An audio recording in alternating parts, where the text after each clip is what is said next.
tergantung urang cenderung kepada kepribadian anak, maka dia yang masing-masing. Ketika ada kebutuhan, kita ke arah mana? Hoyong diantar ke suami, kebutuhan ya.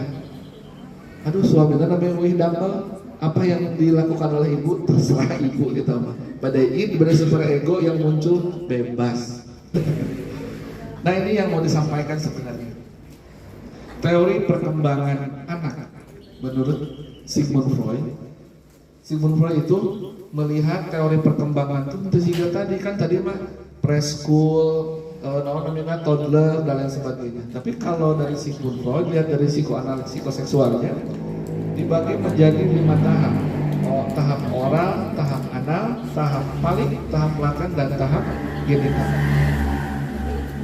Jika tahap psikoseksual selesai dengan sukses, hasilnya adalah kepribadian yang sehat. Tapi jika suatu masalah tertentu tidak diselesaikan pada tahap yang tepat, akan terjadi fiksasi. Jadi contohnya, fase oral, anak usia 0 sampai 10 bulan, kebutuhannya adalah anak harus seperti ini. Jadi harus. Fase pertama yang berlangsung pada perkembangan individu, daerah penting yang paling peka adalah mulut. Namanya oge fase oral. Jadi anak itu memiliki kepuasan dengan mulutnya. Apapun yang dia lakukan, caranya dengan mulut. Rangsangan dia ada di mulut. Segala sesuatu dimasukkan ke mulut.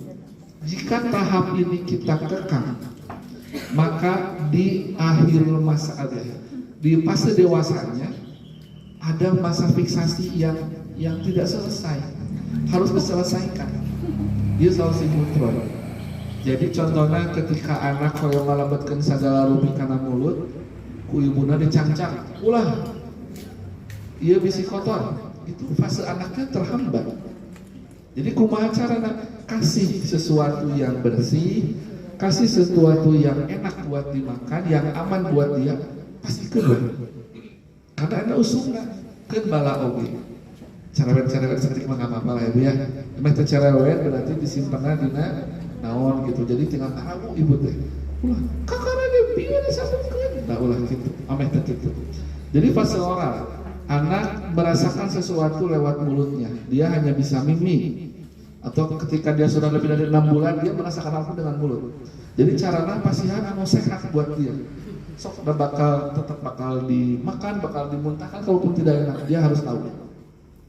Tapi jika tahapan ini dilewati, akan terjadi sesuatu di masa dewasa. Fase oral. Peran ibu sangat penting untuk memberikan kasih sayang dengan memenuhi kebutuhan bayi. Karena jika tidak terpenuhi, bayi tok dewasana bisa maunya permen atau karena jempol. Itu kemungkinan saur Sigmund Freud, ketika seperti itu terjadi, maka ada fase yang dilewati ketika dia bayi. Atau ketidakpuasan saat fase oral. Mungkin ibuna kerja atau terdipasihan mimi di usia sekian. Fase oralnya terlewati atau tidak puas, akhirnya mungkin pada saat dewasa kan terus-terusan hoyong maunya permen atau memot jempol. Fase dewasa menurut Sigmund Freud, jika ini terganggu maka akan terjadi gangguan seksual berupa sadistik, sadomasokisme. Itu apa ya? Berarti dia merasa puas ketika menyakiti pasangannya. Nah itu teh bisa psikolog mah bisa dicari dari fase apa yang dilewati. Itu guru abdi namanya Dr. Randa Yuli yang menerangkan tentang ini, hebat bisa. Dia bisa mencari ketika ada orang berperilaku apa, dia bisa mencari dia kenapa. Contoh, ada fase ketika ngorondang terlewati langsung lompat dah yang panggil-panggilan tadi salam rencangan anak. Jadi ketika itu terjadi, ini orang ngorondang kuahnya ada fase yang terlewati berupa fase merondang contohnya. Terapinya apa? Orang merondang. Sok, meskipun usia berapapun. Saudara beliau. Jadi beliau mengajarkan seperti itu. Kan Abdi bukan psikolog, jadi jarang atau tidak ada pasien yang tentang psikolognya. Dan beliau kan soal psikolog, jadi banyak orang yang datang Anjena bercerita ketika ketahuan penyebabnya adalah ada fiksasi di fase ini, maka dia akan mengulang fase itu meskipun terus kolot. Dan ada terapi lain selain itu. Lanjut ya, fase anal, usia kurang dari 3 tahun, kesenangannya tidak diperoleh dari memasukkan, tapi dari mengeluarkan. Itu kesenangannya, berupa buang air besar. Nah, di sini yang wajib adalah proses toilet training. Lembek teuing ulah, kasar pun tidak boleh. Karena kalau toilet training terlalu ketat berbahaya buat anak. Kita namanya get training, latihan kayaknya. Pendekatan orang tua terhadap proses toilet training mempengaruhi bagaimana anak berinteraksi sesuai dengan perkembangan usia. Ini sangat penting. Ulah dibiasakan sampai dipakai popok sampai usia berapa itu tetap harus dieliminasi per usianya. Kadang dibiasakan. Apa yang terjadi ketika terjadi fiksasi di fase ini? Oh ini, toilet training yang keras dianggap menyebabkan orang dewasa menjadi retensi anal, yaitu prekeditranti, terobsesi dengan kebersihan dan pengendalian. Apa artinya? Artinya tuh biasanya kalau terlalu keras oleh orang tuanya, biasanya dia tuh ya mah kasihnya aja ya.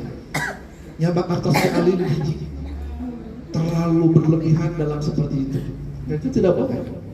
Jadi itu terlalu keras dalam toilet training biasanya. Tapi terlalu lembek pun tidak boleh, karena tetap harus diatur. Pernah ada nama bobo hungkul, siang ulah. Ketika dia siang kawaran, ya udah kan usulan kene. Tapi tetap dipasihkan tenang. Coba tahan. Ketika anak tidak bisa menahan BAB, BAK atau terbiasa pakai pampers sampai usia berapa itu sangat berbahaya. Karena nanti setelah dewasa anak tersebut bakal pelin-pelan, terbiasa nahan emosinya dan lain sebagainya. Saur si Sigmund Freud, oh benar kan? Jika pertahanannya tidak efektif atau ini tidak diselesaikan, maka cenderung ke sokistik atau dorongan untuk menyakiti orang lain, menyakiti dan disakiti. Jadi kalau fase ini dilewati atau tidak selesai. Fase paling usia 3-6 tahun ada usia sekolah. Pusat kesenangan adalah alat kelamin. Ketika anak menemukan bahwa manipulasi diri dapat memberikan kenikmatan, iya teh normal. Emang fasenya seperti itu. Jadi ketika anak seperti ini dinasehati, memang nyamannya seperti ini, dia sudah tahu kenyamanannya di mana dan tidak apa-apa. Tapi nanti diberikan batasan. Dan dia teh lamun papang geningan ada rasa nyaman ketika dia pipis, ketika dia BAB, seperti itu. Ini pada fase balik. Muncul Oedipus kompleks yang diikuti fenomena ini namanya kecemasan terpotongnya penis pada laki-laki dan penis envy pada perempuan. Ini terjadi. Ini berhubungan juga dengan tadi pendidikan seksual. Pada laki-laki usia ini biasanya kasienan disunatan dan ningali batur kumaha daya kumaha, mereka ketakutan dan itu muncul. Dan kalau pada perempuan muncul rasa ragu, envy apa namanya, iri terhadap laki-laki. Nah si itu mah papangna tatih, itu rasa iri pada perempuan di usia segini. Nah abdi mah teu tiasa tatih pipisna, nah hadipi orang jongkok tatih pipisna. Itu adalah rasa-rasa yang ini kemungkinan muncul. Oedipus kompleks. Ketika anak laki-laki akan menganggap ayahnya sebagai kompetitor yang merebut kasih sayang ibunya, atau pada perempuan yang sama seperti itu. Punya anak perempuan lebih dekat dengan ayahnya karena merasa ibu nanti saingan. Saingan. Jadi kadituna naon? Nyami-nyamikeun gaya sareng ibuna. Ibuna di lipstik, Ibuna ditudung. Karena apa? Takut kalah saing dengan ayahnya. Jadi takut direbut ayahnya oleh ibunya, dan itu adalah memang fase di usia segini. Anak laki-laki pun sama, takut ibunya direbut oleh ayahnya, kan gitu. Jadi ada rasa ini. Dan ketika ini terjadi, ya ini fasenya. Jadi tugas kita apa ketika fase ini diselesaikan? Moal ayah sama ibu sayangnya tetap sama. Moal mungkin ngarebut. Jadi seperti itu, jadi selesaikan. Jika tidak diselesaikan dengan baik, pengembangan sifat panik yang menonjol yaitu persaingan ambisi sebagai akibat timbulnya rasa malu atau karena kehilangan kontrol. Jadi tadi bakal terlalu muncul ambisi jika ini tidak diselesaikan. Kan tadi judulnya adalah saingan dengan ibunya, saingan dengan bapaknya, ini harus diselesaikan. Jika diselesaikan dengan baik, anak akan mengembangkan persaingan yang sehat justru. Tenanawan, moal ayah persaingan anu tersehat jika fase ini selesai. Laten usia 7-10 tahun adalah usia anak SD. Energi seksual disalurkan ke aktivitas aseksual. Seksual tadi itu naon? Kebutuhan pokok. Jadi anu tadi nama fase falik, usia ini mah si keinginannya itu diselesaikan di belajar, main bola, main dengan teman-teman, dan itu adalah energinya. Dan ini harus seperti itu. Ulah dikurung ku urang, ulah aman, ulah gaduh rencangan. Ini energinya bakal kemana? Tidak selesai, nanti fase ini berbahaya. Saat pengembangan keterampilan sosial dan komunikasi yang sehat, tahap ini superego terus berkembang sementara energi seksual ditekan. Superego yang tadi lebih ke apa? Sosialnya dia berkembang dalam memilih, dalam tahu benar dan salah, dan tahap innya ditekan. Jadi dia lebih bisa untuk mengalah demi kepentingan bersama, contohnya seperti itu. Ini pada fase laten. Fiksasi pada fase laten ini nih. Dari teman-teman sejenis, anak-anaknya menerima informasi tentang seksual yang menyesatkan. Keterbukaan dengan orang tua dapat meluruskan informasi yang salah dan menyesatkan. Fase ini dapat terjadi gangguan hubungan homoseksual pada laki-laki. Tuh di fase ini. Jadi peran orang tua di sini sangat penting. Karena lagi rame-ramenya dia bermain dengan anak-anak sebayanya. Jadi soalnya informasi anu hoax gini kan, barudak kade ulah anu itu harus diluruskan. Cara meluruskannya seperti apa? Komunikasi antara orang tua dan anak. Ketika tidak ada komunikasi, ini berbahaya fase ini. Karena ini fasenya bebas, ditekan ulah, diabur bisa tidak boleh. Karena ini tahap mereka berpikir. Fase ego dan super ego dia ini tahapannya di sini. Kegagalan fase ini berakibatkan kurang berkembangnya kontrol diri sehingga anak gagal mengalihkan energi secara efisien pada minat belajar dan pengembangan keterampilan. Abdi gaduh rencangan dia waktu kuliah SMP 2 tahun, SMA 2 tahun. Jadi pas kuliah teh dia paling bawah usianya, paling handap usianya, paling muda. Tapi apa yang terjadi Bu ketika kita nonton ke bioskop, contohnya, bener nggak bioskop? Hayo, sahadir ke bioskop, besok ke bioskop deh yuk. Kunaon budak teh. Ternyata dia cerita sendiri. Saya dari SD tidak pernah nonton TV, tidak dikasih nonton TV, tapi yang diberikan koran, majalah anak, macam jadi majalah anak dan majalah bobo, koran fantasi apapun dia disodorkan ke sepuhan. Tapi itu pernah nonton TV. Dan tugasnya belajar terus. Dan itu tidak ada fase ini, dia tidak bermain dengan anak sebayanya, kasihan. Jadi ketika dia keluar dari orang tuanya, tidak dari rumah, asa keluar itu teeta. Jadi kasihan. Jadi meskipun budak-budak kudu sukses, tapi ada fasenya, dia harus bermain, dia harus belajar, ada saatnya. Jangan sampai terus-terusan terus ngaji, tengah main itu juga masalah. Terus bermain, ngaji tenaos itu pun bermasalah. Jadi tetap harus ada seimbang. Jadi nanti bahayanya di fase ini adalah seperti ini. Dan fase ini lebih ke ini ya, ke yang tadi homoseksual, tadi laki-laki dan perempuan. Biasanya di fase ini dia mereka mengetahui. Fase genital usia 12 tahun lebih, timbulnya pubertas menyebabkan libido menjadi aktif kembali. Anu tadi teh terus ditekan, si in teh sudah ditekan. Kebutuhan innya disalurkan lewat aktivitas Usia lebih dari 12 tahun mah libidonya naik lagi, kembali lagi. Individu mengembangkan minat seksual yang kuat pada lawan jenis.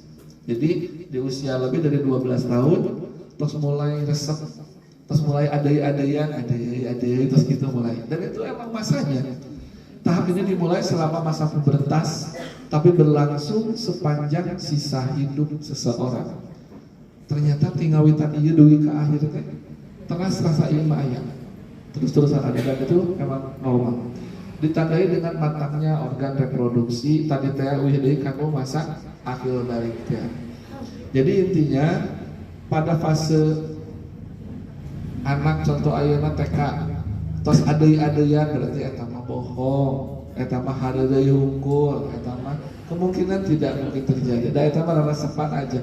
Adei si itu kadang ku sepura tidak adei-adeinya. Tidak apa-apa. Karena mereka pun tidak merasakan itu kok. Hanya adei-adeian aja. Tapi ketika lebih dari 12 tahun itu sudah rasa yang dia rasakan sebenar-benarnya. Jadi seperti ini tahapan menurut Sigmund Freud. Tahap awal fokus hanya pada kebutuhan individu, kepentingan sejahtera orang lain tumbuh selama tahap ini. Jika tahap lain telah selesai dengan sukses, individu akan seimbang, hangat dan peduli. Kegagalan dalam fase ini mengakibatkan kekacauan identitas. Berbahaya sudah kekacauan identitas seperti tadi. Ini mah tambahan aja konsep psikososial menurut Erikson. Ini mah hampir sama, tapi kalau si Erikson mah cenah perkembangan manusia dibentuk oleh pengaruh sosial, sama aja sih. Jadi intinya adalah pada tahapan perkembangan anak itu ada berbagai macam ya, ada tumbuh, ada kembang. Tumbuh itu ke atas, kembang itu ke perkembangan yang lain-lainnya seperti psikisnya, emosinya, bahasanya. Kemudian tahap perkembangan anak juga disesuaikan kebutuhannya sesuai tahapan usianya. Ulah maksakeun, ulah ngabandingkeun karena pertumbuhan perkembangan anak berbeda-beda setiap orang. Itu kesimpulannya. Terima kasih. Tos kikieuan selainnya terima kasih pas pisan waktosna. Mohon maaf bila ada perkataan yang kurang enak didengar atau heureuy anu kalangungan. Sebelum ada pertanyaan, tutup dulu. Assalamualaikum warahmatullahi wabarakatuh. Izin bertanya dok, mohon maaf kan tadi dokter bilang bahwa perkembangan anak jika terlambat adanya terapi. Nah, terapi apa yang biasanya dilakukan? Dan apakah terapi tersebut berpengaruh besar dalam perkembangan anak tersebut? Dan pertanyaan yang terakhir, bagaimana untuk menerapkan psikoanalisa jika anak telah berusia 12 tahun? Atau bisa dibilang orang tua tuh kayak masih baru mengetahui ilmu tersebut. Baik, terima kasih. Jadi tadi oke kesimpulannya adalah upami tos terang kieuna sok hoyong uihan deui. Karena aduh salah gini kan baheula teh. Itu adalah semua orang tuh seperti itu. Karena apa? Karena kita tidak ada ilmunya. Teu diajarkeun janten orang tua yang baik seperti apa, berumah tangga yang baik seperti apa, cara ngajar ka budak seperti apa di usia berapa, teu anu ngajarkeun. Kita hanya melakukan apapun yang kita lakukan kepada anak kita seperti kita diperlakukan oleh orang tua kita. Jadi itu. Jadi ujung-ujung nama hoyong uihan di kadinya. Tapi ketika itu terjadi, contoh ada terapi yang dilakukan. Contoh kita nih sebagai orang tua. Abi teh sok tiba-tiba sepi duka kunaon, duka aya naon masalah zaman dulu, tapi tidak muncul ke permukaan apa ini teh gelisah pokoknya. Itu ada terapinya teh. Di dosen abdi itu beliau dosen 4 Dr. Randa Yuli. Anjeunna punya terapi yang bisa ngambil nanti namanya jadi terapi tentang waktu gitu teman-teman. Abdi di payungan Anjeunna ada mahasiswa yang diambil ke depan satu orang, dia terapi langsung di depan mahasiswa banyak orang. Abdi terbiasa terapinya, tapi Anjeunna memperlakukan itu. Dia terapi ini 10 menit, gua akan nangis si mahasiswa tersebut. Padahal si dosennya tidak ngomong apa-apa, hanya bercerita sok rasakan apa kayak gitu. Dan seorang psikolog.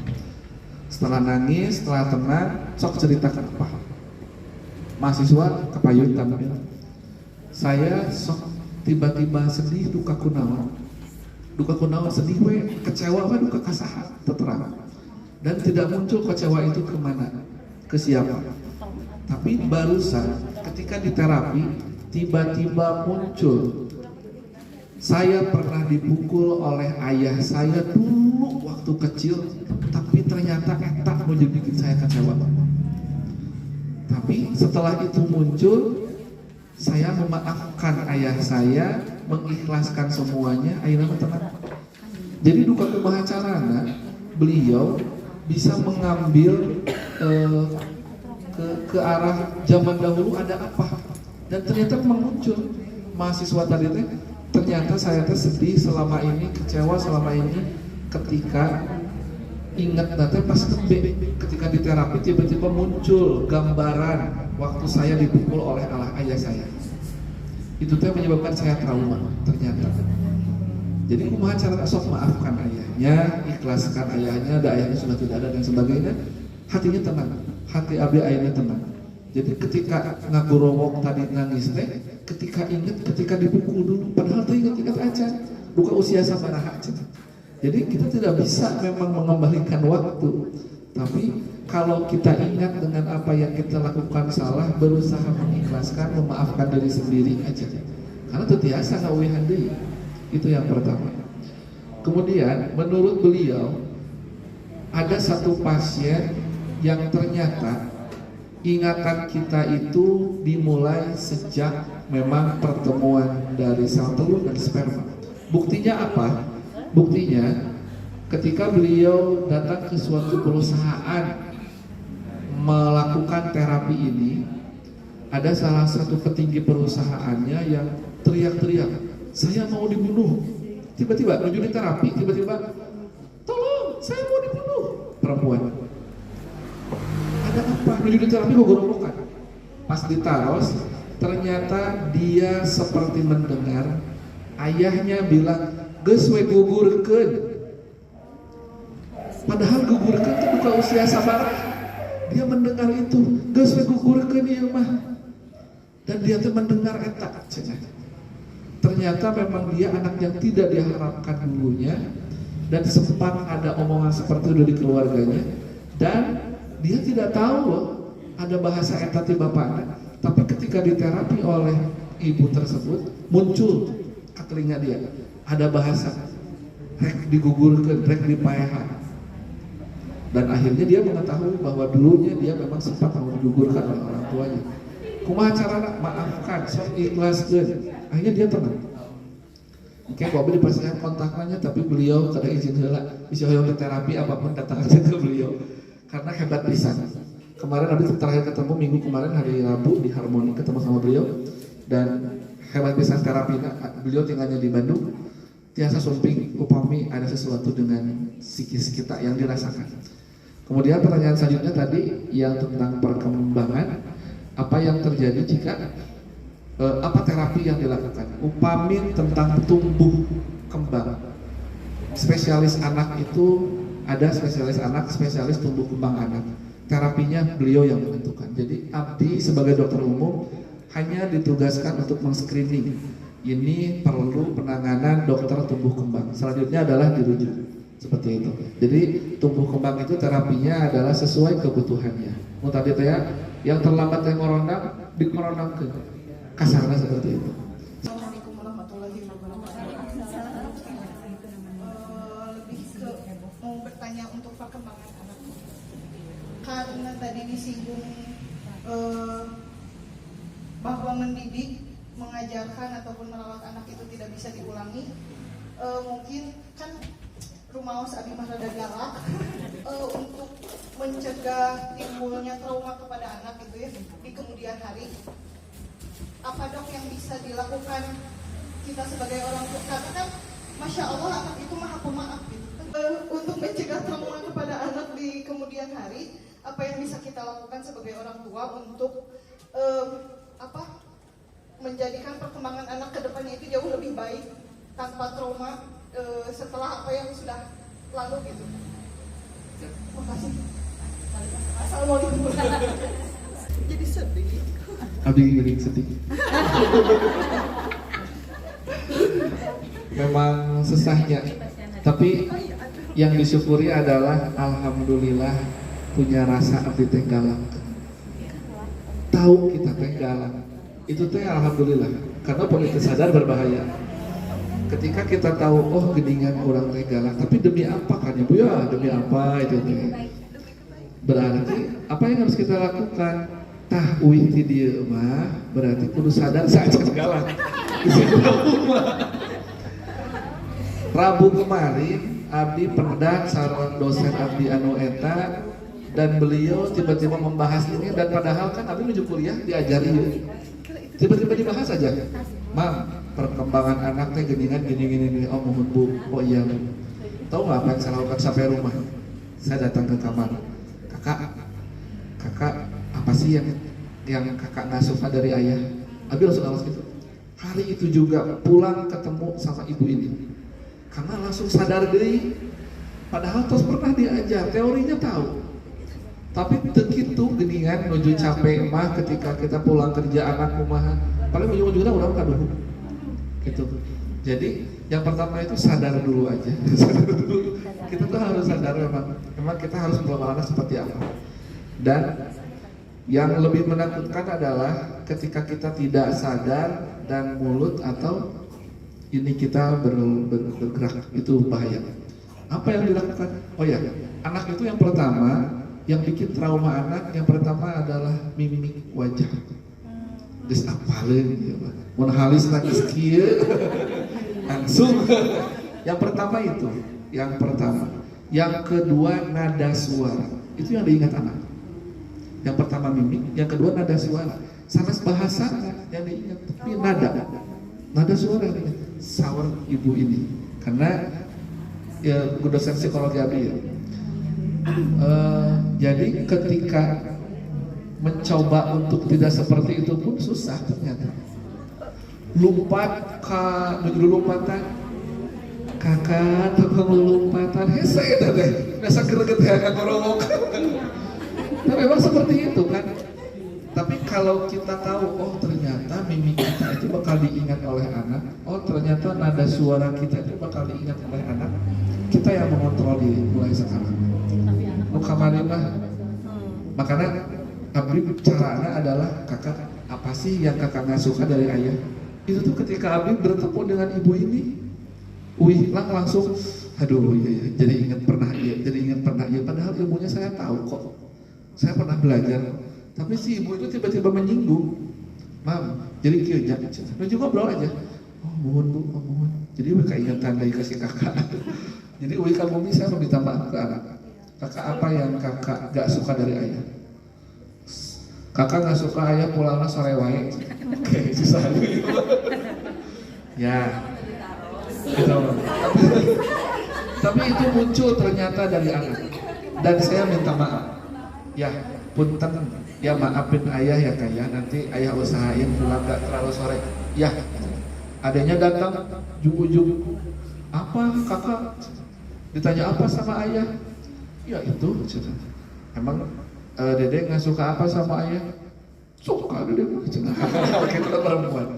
Ini mah yang nggak sukain dari ayah apa? Ayah galaknya? Enggak, nggak galak. Bener nggak galak? Iya. Tapi ayah apa yang nggak suka dari ayah? Kalau ayah marah, nggak suka. Oh muncul usia 3 tahun. Oh berarti saya meminta maaf aja caranya. Maafin ayah ya kalau ayah pulang telat, kalau ayah marah-marah. Iya dimaafin. Itu yang beda kan. Cara kita menghindari marah ke anak kan misalnya cara saya sendiri. Saya.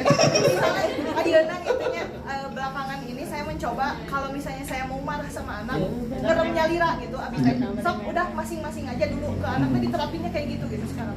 Itu teh bakal ngaruh ke psikis anak juga nggak gitu. Ini teh mama teh menyendiri wae gitu padahal ambek wae. Ya memang susah. Makanya yang pertama itu sadar. Ketika sadar dan menjauhi itu bagus daripada kita malah di depan beliau. Ya, menghindari. Itu sawios. Tapi kalau ditinggalkan teras-terasan kebobohan, lami budak di luar. Jadi intinya lebih menghindari marah aja. Kan umpama misal di agama Islam pami ambeknya abdas gitu. Mudah-mudahan hilang marahnya. Tapi yang penting mah adalah pengendalian diri. Pengendalian diri awalnya dari mana? Dari sadarnya kita. Kami sadar, lamun orang ambek, ya bakal sesuatu. Itu udah bagus kok. Gitu. Terus selain mimik wajah tadi kerung, terus kerung ya bahaya ya kerung. Atau nada yang tinggi. Selain nada adalah yang berbahaya adalah bahasa. Komo ti ibu ke anak mah jadi doa itu berbahaya. Kan ceritanya Imam Sudais, Imam Masjidil Haram, dia itu anak nakal, 7 anak. Tapi setiap nakal, ibunya selalu bilang bari ngegebuk sekedik, sing tahfid Quran sia, sing jadi Imam Masjidil Haram maneh nuju ambek. Jadi ayeuna Imam Masjidil Haram, Imam Sudais. Karena perkataan ibunya ketika dia marah. Sing pinter. Jadi itu salah satu doa dari ibunya. Ketika Imam Sudais nuju nakal, picarekeun ku mamahna dicanda, digebuk sakedik sampeana bari nyarios sing tahfid Quran maneh, sing jadi Imam Masjidil Haram. Jadi itu adalah perkataan dari ibu, doa seorang ibu. Jadi kade upami bade mengeluarkan bahasa kamu barangkali di emotan heula. Sing pinter, ya gitu. Jadi kade ulah, yo rasakeun, wah engke maneh geus gede ulah. Doa yang terbaik keluarkan meskipun kita sedang marah. Itu cara. Meskipun hese nyawi orang diajar sasarangan, abdi kira diajar kene. Itu pakai tentunya maka ayat dari Mas Hanis. Assalamualaikum warahmatullahi wabarakatuh. Langsung aja ya dok ya. Jadi dok, anak saya kalau di rumah kalau disuruh diem teh kalian marah yang capek gitu, harus lari-lari baru dia kayak yang gak capek. Tapi kalau kakak udah diem capek, tapi malah dia yang capek gitu kalau diem teh. Itu bahaya nggak dok ya kalau gitu? Merasa anaknya hiperaktif gitu Bu? Iya kayaknya. Tapi kalau dikasih kayak Lego atau robot, dia diam Iya. banget. Dia teh berarti sedang ingin beraktivitas, motoriknya ingin jalan. Jadi tekengnya ingin dicang-cang, cicing, ulah gitu. Dia bakal capek hati, kan dia pengen gerak. Kan dia itu tak usumna. Yang penting dialirkan energinya ke yang baik. Mau kemana silahkan. Resep rangga gambar, sok pasihan buku gambar, sok pasihan kemuk. Resepna apa, sok salurkan. Karena eta usumna. Tekenging ditahan, cicing, dikerem, cicing ulah kamar itu berbahaya. Jadi disalurkan energinya. No tadi oke kan di usia SD, energi dia itu disalurkan ke aktivitas dia, kesenangan dia belajar, bermain dengan teman-temannya, hobi dan lain sebagainya. Dan kebutuhan intinya seksualnya yang lain dia tekan. Jadi itu caranya adalah dengan cara memindahkan energinya ke yang lebih baik. Apapun itu kesenangannya, karena yang lebih tahu pasti orang tuanya. Resepna Lego, memesankeun. Resepna gambaran, apa saja. Mana gambar-gambaran. Yang penting energi dia disalurkan. Karena setelah energinya keluar pun dia capek kok. Setelah dia kenyang dia capek. Ayah orang dewasa dia anu gitu. Muntah damel abdi mah cenah nyeri badan. Ya begitu. Ada kayak gitu. Karena otak dia terlalu cepat untuk berpikir, terus ngemut. Abdi kedah kumaha ngemut naon damel naon segala. Itu ada. Itu jasa liburan. Abdi janten dambel janten dokter 2013 duit ka ayeuna teu acan kantos cuti dambel. Karena sok asa aya rasa kumahanya. Aduh karunya pasien sok itu. Lamun dambel teh. Jadi kalau libur sehari 2 hari enggak apa-apa, tapi cuti saya belum pernah ngambil. Sebagai dokter di rumah sakit belum pernah cuti nikah yang 3 hari. Setelah itu sebagai PNS saya belum pernah cuti, nu ambakna saha? Ibu-ibu. Cuti wae. Tapi karena sesuatu lamun teu damel teh asa bu ieu kewajiban abdi can beres. Jadi siga nu teu daek cicing, siga nu damel wae karena sesuatu padahal rasa ingin menyelesaikan pekerjaan lebih tinggi gitu. Can beres ya.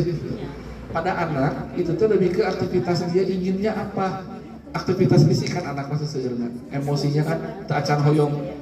Sugan hoyong meser mobil kan tak acan. Lebih ke ingin bermain aja. Aktivitasnya dialihkan ke yang lebih bermanfaat. Itu paling penting. Tadi kan dibahas ya dok, kalau ada fase-fase buat anaknya. Terus untuk anak laki-laki biasanya dekat dengan ibunya, dan untuk anak perempuan biasanya dekat dengan ayahnya. Nah, bagaimana kalau misalkan si anak itu cenderung dekatnya dengan ibunya?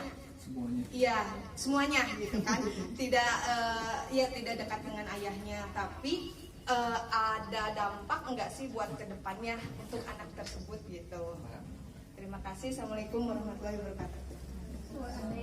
Menurut Sigmund Freud, pada fase tersebut ada rasa kecemburuan. Akibat kecemburuannya, jadi dia lebih dekat dengan siapa. Ada yang bisa merefleksikan, ada yang tidak. Biasanya kalau kedekatan pada ibu dan ayah itu rata-rata karena ayah jarang di rumah, rata-rata. Tapi memang sifat ayah yang lebih tertutup daripada ibu. Ayah itu kan seperti tidak memperhatikan perkembangannya, kebutuhannya, damel seperti itu. Padahal langkung ti eta perhatiannya, sakali ninggali getias.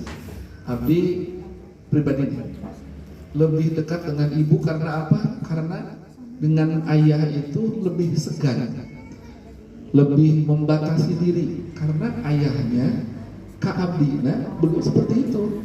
Dia ngobrol seperlunya, menasehati seperlunya, taraheri. Tapi ketika contoh Abdi, Pak hoyong jajan, kamu apa? Seperti itu. Jadi beliau membatasi diri. Tapi bukan berarti tidak perhatian, karena terjadi sesuatu sama Abdi, contoh apapun, sekecil apapun, dia yang paling sakit. Abdi terang. Tapi dianya mungkin gengsi menentiasa atau apapun, atau dia menjaga martabatnya sebagai ayah. Ameh tuculangu meureun budak, bisa saja terjadi. Dan itu tidak terjadi dampak kedekatan dengan siapa-siapa. Yang penting bisa memposisikan diri, yang penting kebutuhan anaknya tercapai. Kebutuhan anaknya apa sih pada usia itu? Perhatian. Tadi Tia kan kenapa dia dekatnya dengan ayah, dengan ibu itu karena kecemburuan. Sieun ayahnya sama ibunya, sieun ibunya sama ayahnya, karena dia merasa cemburu. Tapi selain itu pendekatan seperti itu tidak masalah. Dekat dengan ibu tidak apa-apa, dekat dengan ayah pun tidak apa-apa, karena memang yang penting mah kebutuhan anaknya tercapai. Abdi mah teh kapungkur SMA libur sekolah itu pulang ke rumah. Ama Abdi angkat dumbbell jam 7, langsung nyetel PS. Di Pademan teh ketika beliau datang sore, iya telah main PS, kedep jam lebih, hampir 12 jam. Tapi dia selalu masuk kamar. Pulang dari kerja masuk kamar, kieu hungkul naros. Bang geus salat can pernah naros geus ibang, geus emap, can kieu. Geus salat can atas Pak, syukur. Tutupan di pantat teh. Padahal dia tahu Abdi main PS di jam 7. Itu teh salah satu perhatiannya, tapi sieun begitu kena urang. Langsung dipareban, langsung ibak, langsung emam, karena ada sesuatu dari bapak. Naon gitu. Itu salah satu perhatian dia. Meskipun sakata, sekalimat, tapi sieuna naon bilang, wah sieun pasti gitu teh. Salat can, acan atau sudah langsung salat. Saking takutnya. Abdi tidak terlalu dekat dengan ayah, tapi ketika terjadi sesuatu sama Abdi, badai prestasi, badai bukan prestasi, dia terdepan. Meskipun Abdi, contoh waktu Abdi janten dokter, sumpah dokter, dia tidak terlihat menangis, biasa aja kieu. Tapi Abdi menuju ke ayah, nangisnya seperti apa? Abdi tahu karena rai Abdi, kurai di video coba. Kan dia menjaga martabatnya sebagai ayah, kudu kuat. Badai sakit, badai enggak, dia biasa seperti itu. Ternyata perhatian dia sama Abdi langkung ti ibunya. Ibu mah ngogok, bapak mah gitu. Ibu mah kan hoyong naon pameserkeun, bapak bantu, tapi ternyata dia tuh perhatiannya lebih dari itu. Jadi ketika anak dekat dengan ayah aja, mal mungkin ibu datang ngurus. Ketika anak dekat dengan ibu aja, tidak mungkin ayah tidak ngurus. Tapi dua-duanya cara mendidiknya mungkin berbeda. Cara mendidik eta teh yang tidak kita ajarkan kedahanan seperti apa kita tidak tahu. Lebih ke cara kita memilih mau seperti apa kita mau mendidik anak. Abdi karena tidak bisa bercanda dengan ayah dari dulu, akhirnya saya lebih memilih dekatnya seperti teman dengan anak. Karena abdi hoyong kok bercanda dengan ayah, tapi lamun menuju ngumpul keluarga semua, raka abdi teh ngabodor contohnya, dia ketawanya keras biasa aja, tapi tetiasa dari si kecil gitu. Karena ada sesuatu yang dia jaga, mungkin apanya nggak tahu. Tapi abdi karena ayah saya seperti itu, saya lebih memilih dekat dengan anak dengan cara berbeda. Karena abdi alim, anak abdi sareng abdi aya batas. Jadi wios cuma dijaga tentang sopan santun berarti. Ulah culangung budakna. Jangan seperti apa. Kita mau dekat dengan anak tapi harus tetap ada batas. Jadi abdi memilih kan tadi teh aya sakepelana. Jadi gimana kita memilih? Abdi berkaca, oh lama abdi seperti ini. Jadi perhatiannya saya ingin sama. Saya memperhatikan anak saya seperti ayah saya memperhatikan. Tapi kedekatannya abdi alim siga kitu. Abdi hoyong lebih dekat dengan anak. Karena lamun anak abdi siga ka bapak pilih kumaha.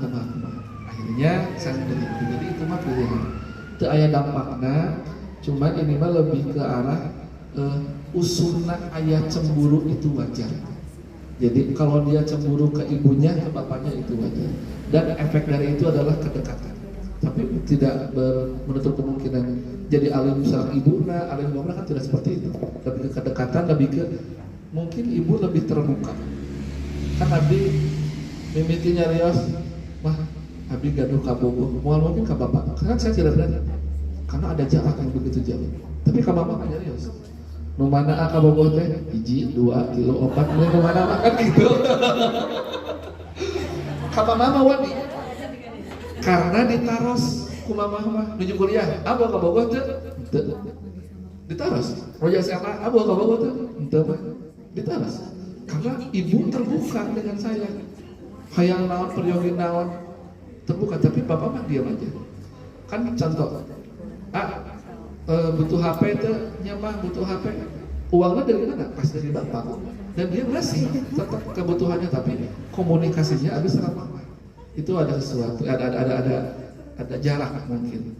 Dan dengan seperti itu, soal abdi lebih bisa lebih sieun ke bapak dengan sieun sarasku dimarahi. Dari kecil sampai besar saya belum pernah dimainin tangan, can pernah dibambuk, gerak sholat, can pernah. Di sintruk can pernah ke bapak, tapi di kieu kedua ge, maaf geus sholat. Sieunna teh alhamdulillah, sieun pisan. Pokona mah atus mah. Bapak angkat enggal sholat. Saking ku sieunna. Tapi memang itu sangat takut dengan hanya seperti itu aja. Abdi menuju SD jadi piwara langsung kan. Kena diajar, isuk sekolah PR atau saya belum pernah digituin oleh bapak. Tapi ada sisi lain mama yang seperti itu. Kena diajar, mana PR-nya? Ya nggak apa-apa. Mungkin aja bapak memiwara, terus ya PR-nya bisa aja. Jadi akhirnya saya lebih menghormati beliau. Jadi ada rasa yang dihormati yang lebih dari itu. Maka next. Dari seorang anak perempuan yang kebetulan jauh dari ayahnya gitu, jarang ketemu. Nah, apa sih tips-tipsnya gitu? Terus untuk memenuhi kebutuhan emosional itu kan setahu saya gitu ya, kalau anak dari umur 0 sampai berapapun mungkin kan butuh itu ya, apalagi anak perempuan. Nah, untuk memenuhi kekosongan emosional itu ada nggak sih caranya atau tips-tipsnya? Udah gitu aja, makasih. Seorang ibu bakal susah untuk menjadi seorang ayah karena fungsinya berbeda. Ayah pun sama, untuk menjadi seorang ibu itu sangat susah karena ada emosi yang berbeda, ada cara melakukan yang berbeda. Apalagi kebutuhan contoh ibakna, ombehna ketika anaknya berbeda dengan kita kan, jadi ada batasan sampai usia berapa kita harus ngurus ombehannya ibakna. Memang itu teh sulit sulit bilang sulit tapi komunikasi yang sering ayeuna mah teu sesahnya tanya dengan komunikasi dengan video call. Tapi sebenarnya itu teh tidak cukup, namanya tidak cukup. Jadi ibu harus berperan sebagai ayah dan ibu dulu, tapi tetap mengenalkan sosok ayah ke anaknya. Harus ayah teh teu aya ge karena apa? Ibu karena bekerja demi apa, demi kita dan sebagainya. Jadi tetap ketika ayah tidak ada, kita harus berperan double job. Bukan sebagai mencari uangnya, tapi lebih berperan kebutuhan anak. Peran itu contohnya ini. Ketika anak diseuselan ku mamahna, lumpatna ka bapana. Nangis kan ku mamahna mah dicerewedan, ku bapana dipukul. Itu kan kebutuhan anak. Kumaha atuh dok sesah? Ya berarti ketika ibu atos nyeuselan enggal raungkul barangkali. Terus ibu berperan ganda di sana. Dan itu sangat susah. Karena emosi ibu kan tadi dua sedikit ambek. Itu. Terus mengenalkan sosok ayah tetap harus, karena kita anak harus tahu sosok ayah itu, malah kehebatan dia munculkan. Ayah mah ini, ayah mah itu munculkan. Karena idolanya anak itu yang pertama sanes sasaha pasti orang tua. Pasti orang tua idola. Mengidolakan ayahnya, mengidolakan ibunya, meskipun ayahnya jauh tapi dia bisa mengidolakan. Karena dia ada ketika dia telepon, diangkat, video call ada, dan ketika pulang pun sayangnya tidak kurang. Dan sosok yang diceritakan oleh ibunya benar, ayahnya gagah, melindungi dan lain sebagainya. Jadi ulah sampai ya bapak mana jauh, mengecilkan ayahnya. Nanti anaknya bakal ya atas kayak aduh meninggal mama. Jadi sosok ayahnya dimunculkan, kehebatannya dipuji dan lain sebagainya, itu harus ada. Karena itu menjadi sosok pelindung bagi keluarga. Meskipun ayah teu aya tinggal, dede tiasa sakola, tiasa meser acup, ini berkat ayah. Kayak ayah seperti itu. Sebenarnya mungkin tidak terlalu. Pasien ibu-ibu nyandak murang kalihna pasti kieu. Dok nyungkeun vitamin nafsu makan. Abi tara nasihat. Kamu naon? Ya ame nafsu we tuangna. Dan sebenarnya anak itu dia tidak mau makan seseueurna karena tos pinuh hujajanan. Jadi cobian ulah waka di usiana naon bakal nyugat mah. Kedahna begitu kan tidak bisa. Jadi anak itu memang tidak mau makan, yang pertama sudah terisi perutnya. Yang kedua, anak itu memang tidak menarik makanan yang ada tuh, tidak mau sampai seluian aku abdi hoyong. Rata-rata anak mah gitu. Kan aya urang mah naon we nya punya. Sangu sareng kerupuk unggul jalan. Kan anak mah enggak bisa. Mun tos hoyong kokokran sereal ya udah dia pengennya itu. Jadi upami aya pasien alimam, penyebab yang pertama adalah dia ada gangguan di perut, mau mual, mau muntah, mau sakit perut, aya landongan. Setelah mualnya hilang, setelah sakitnya hilang, dia pasti mau makan. Tapi aya pasien anu sumping teh tidak mau makan karena hoream teu aya landongan itu. Hoream teh aya landongan. Upami tos dewasa ieu mah. Hoream teu aya landongan. Dok abdi hoyong nafsu makan, ibu kunaon teu tuang. Hoream we moal biasa di landongan obat kumaha ge. Karena itu dari dirinya hoream mah. Janten makan itu memang upami aya gejala pasti di landongan gejala. Setelah dia tidak ada gejala dia mau kok makan. Tapi mun hoream mah wayah gitu aya obatnya. Untuk anak, rata-rata anak itu tidak mau makan karena memang tos di usia. Badai ku cikila, badai ku naon, jadi waktunya makan dia tidak mau. Nah, atuh dok geuning pan neme gugah bobo sarapan ge manehara rese, apa namanya ge budak. Berarti lamun budak mah dihuapan teh pantes. Lamun mamah nah hoream mah dihuapan teh pantes. Ketika anak nangis ya udah ini anak kecil. Lamun mamah nanu nangis, abi nu bingung kudu kumaha ieu aya pasien mamah nangis susah. Ketika anak nangis, ya udah nggak apa-apa. Kan ibunya masuk izin gini kan. Punten dok, iya nangis ya nggak apa-apa. Emang anak iya mah. Namun sumping anak nangis, anak sakit tuh nangis na ibunya, abi nu bingung. Bu atau setelah atau apa Marios. Bingungnya itu. Jadi ketika anak seperti itu ya memang seperti itulah anak-anak. Dibikin menarik makanannya, apa yang dia mau. Itu tuh jadi masalah utama sampai Kemenkes membuat poster agar anak mau makan buah dan sayur. Bagaimana caranya? Ujung-ujungnya mah diolok. Ujung-ujungnya diolok. Poster sakitu saya nanti ujung-ujungnya mah diolok. Jadi pami budak mah diolok kanggo mam sayur, mam buah-buahan wajar Bu? Wajar. Tapi mun bapakna, mamahna kudu diolok heula itu susah. Eta mah tos asomkeun. Jadi itu intinya adalah anak itu memang seninya dalam mengurus anak seperti itu. Ada hal yang wajar ketika anak melakukan hal tersebut, tapi jangan terlalu diwajarkan. Pembiayaan anak sih tadi, anak gebis, wios gebis ge kuat, sok lompat, itu tidak wajar. Anak butuh dikasih sayang, butuh terang kata nyeri. Ini sakit, oh sakit ya, sok engal rangkul, engal obatan, sok lompat deh. Jadi tong wios jagoan, wios segala wios, nggak bisa, tetap harus seimbang. Jadi intinya adalah seni dalam mengasuh anak seperti itu. Ketika anak tidak mau makan, kita yang harus lebih kreatif. Kreatif dalam nada bicara. Gimana kalau misalkan kata yang di rumah teh kasih makan, tapi dia nggak mau, terus kata saya teh yaudah biarin, dan nanti juga kalau lapar dia minta, kalau begitu gimana? Belum saatnya untuk anak kecil. Tak saat. Oh, ketika SD udah mungkin digituin. Tapi kalau masih belum SD, tak biasa.